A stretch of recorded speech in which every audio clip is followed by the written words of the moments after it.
Who do you think is eligible for spiritual awakening? That'd be everybody who wants it. But people will ask me, is that all that simple?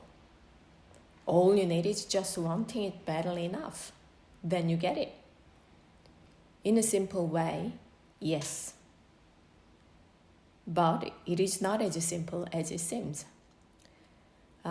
Because not everyone who wants it knows what they truly want. So let's put it in this way. Everyone who truly wants it will get it. To start with, you need to want it to have it. When you want something, you will put efforts to get it. You will coordinate your life to get what you want. Many spiritual people talk about how difficult it is to get awakening, and they've been trying so hard in so many ways to get it, but it didn't happen. Well, did all those many people truly want awakening or enlightenment? Or did they want something else, but they thought it should be awakening or enlightenment? Are you seeking truth, or are you seeking peace? Are you seeking some experiences of nirvana that you just heard that it is something great? Or are you seeking all your problems in your life disappear by gaining awakening? Are you seeking it because you heard that once you get enlightenment, you don't have to come back to this hard human life again? Or do you want enlightenment by believing that you would gain some kind of superpower to do and change everything in the way you like if you have it? After talking to some spiritual people, I realized that people do have their own concepts and beliefs about awakening and enlightenment, which is understandable in a way, because it is impossible to know until you get it yourself. Until then, you can only imagine what it might be. People tend to construct concepts through a combination of readings and teachings, and most importantly, their desires. People who want peace quite often confuse it with a quiet mind and enlightenment. People who focus on life problems mistake enlightenment for life without problems and suffering. Like seeing awakening or enlightenment as some kind of almighty multifunctional medication.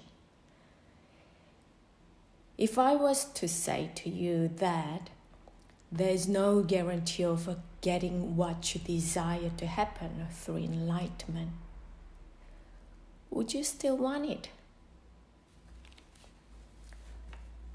If what you want is a peaceful mind, you will focus on spiritual practices for it. But those practices for peaceful mind might not necessarily be the efficient practices for awakening. You might master your mind one day through those practices, but you still might not have awakening.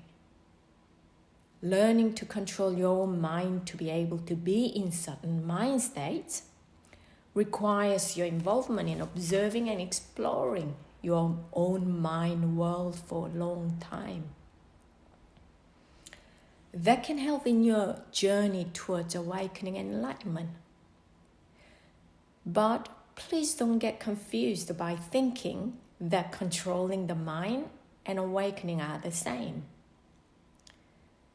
You might be able to learn how to control your mind, but still not have awakening. Likewise, you might have awakening, but you might not be interested in controlling mind at all. if you've heard many different things about awakening or enlightenment, but you've tried not to hold any concept or beliefs from all this information outside, then that will be definitely helpful for achieving awakening and enlightenment. You can want it, but please do not construct any concepts or beliefs about it. You'll only know when you get it. Please take all the information on awakening and enlightenment only as references. That information might be correct, but also it might be incorrect. You find it out when you get awakening yourself. Also, please don't get confused by thinking achieving certain mind states and having a life without problems with awakening and enlightenment. Do you truly want nothing else but awakening? Then you'll get it sooner or later.